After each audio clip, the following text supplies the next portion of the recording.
Kung meron kayong saging na overripe na, huwag niyo pong itatapon yan dahil gagawin nating banana cake or banana bread yan. At kung wala naman po kayong oven, huwag din kayong mag-alala dahil sa bidyong ito, lulutuin natin ito kahit na walang oven. Tara guys, start na tayo.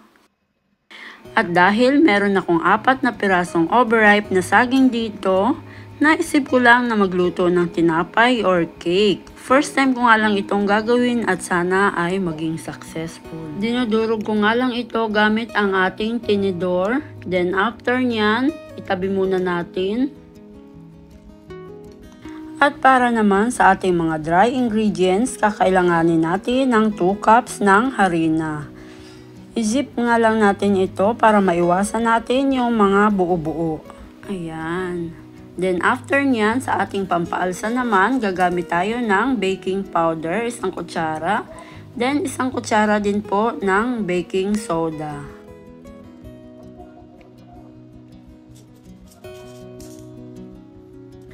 Ayan, haluin lamang po natin ito. Then kakailanganin natin ng evaporated milk, 1 cup po ang total nito. Then, maglalagay din po tayo ng 1/2 cup ng mantika. Ayan. Tapos, maglalagay din po tayo ng 2 itlog. Ayan. Then, haluin lamang po natin itong mabuti. Ayan. Then, after po niyan, maglalagay po tayo ng vanilla.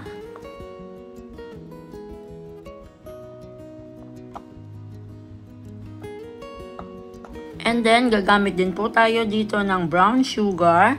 Ayan, haluin lamang po nating mabuti ito. At isusunod na rin po natin ang ating minash na banana. Or ang ating dinurog na saging. Ayan o, halong-halo na. Okay na po ito. I-set aside muna dahil prepare naman natin ang ating cake pan.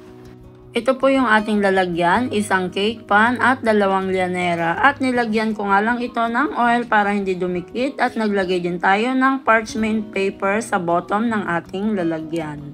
Ayan, at 1/3 cup nga ilalagay natin sa ating lyanera. Sakto lang po yan dahil aalsa pa yan mamaya. At yung ating cake pan naman ay 2 and 1/3 cup ang ating nailagay.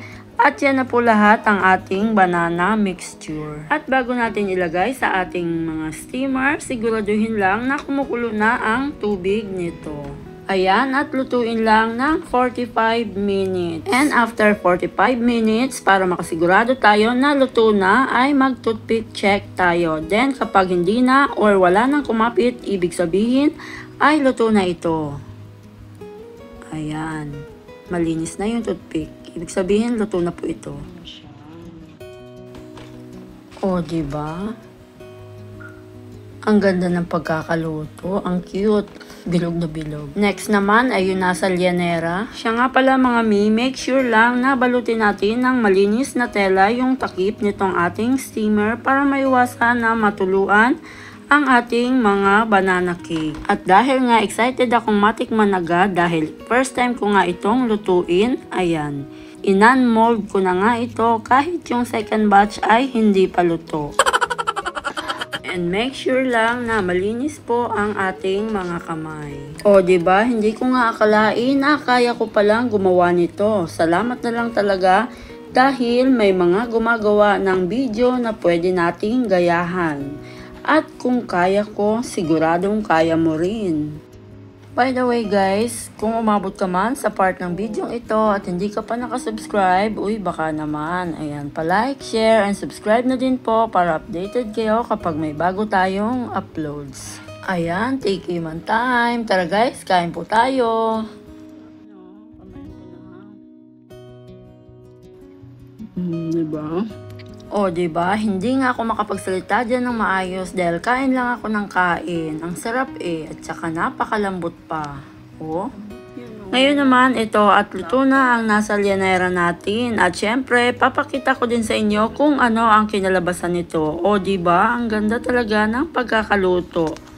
Pwede nyo nga pala itong lagyan ng dark chocolate chips or nuts kung meron kayo dyan. Pero itong sa akin, hindi ko na nilagyan kasi wala naman ako nun.